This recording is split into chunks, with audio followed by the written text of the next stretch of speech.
Hi hello friends எல்லாருக்கும் வணக்கம். இது வந்து ரேஷன் அரிசி தான். 1 டம்ளர் ரேஷன் அரிசி, 1/4 டம்ளர் உளுந்து கொஞ்சமாக தான் போட்டிருக்கேன்.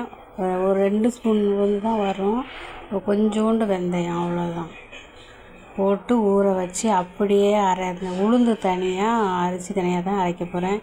மிக்சியில் தான் அரைக்க போகிறேன். ஃப்ரிட்ஜ் ரிப்பேரு நிறையலாம் அரைச்சி வைக்க முடியாது. அதனால் மிக்சியில் தான் அரைச்சி உப்பு போட்டு கையை வச்சு நல்லா கலக்கி வச்சுருக்கேன். இந்த அளவுக்கு தான் எனக்கு பொங்கி வந்திருக்கு. ரொம்பலாம் பொங்கி வரலை. நம்ம வந்து கையை வச்சு நல்லா கலக்குனா தான் நல்லா பொங்கி வரும். இதை வந்து அப்படியே மேல்டால் எடுத்து தான் இட்லி சட்டியில் ஊற்றணும். கரண்டி போட்டு கலக்கிறாதீங்க. வேறு இட்லி வந்து பிசு பிசுன்னு கல் மாதிரி வரும்.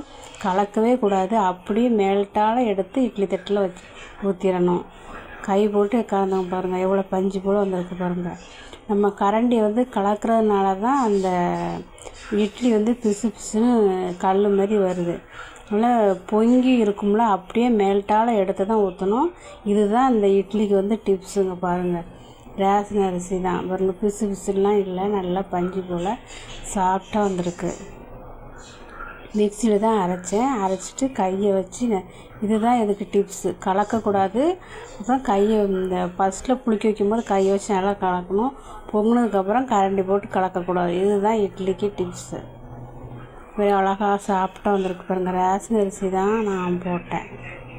சில டைமில் இட்லி ரேஷன் அரிசியில் போட்டால் பிசு பிசுன்னு வரும். இது பிசு பிசுன்னு வரலை, கல் மாதிரியும் வரலை. இது கருப்பாக இருக்கிறது வந்து எள்ளு பொடி தான்.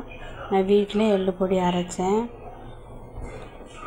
பாருங்கள் இட்லி எவ்வளோ அழகாக இருக்குன்னு. சேனலுக்கு சப்ஸ்கிரைப் பண்ணுங்கள், லைக் பண்ணுங்கள், ஷேர் பண்ணுங்கள்.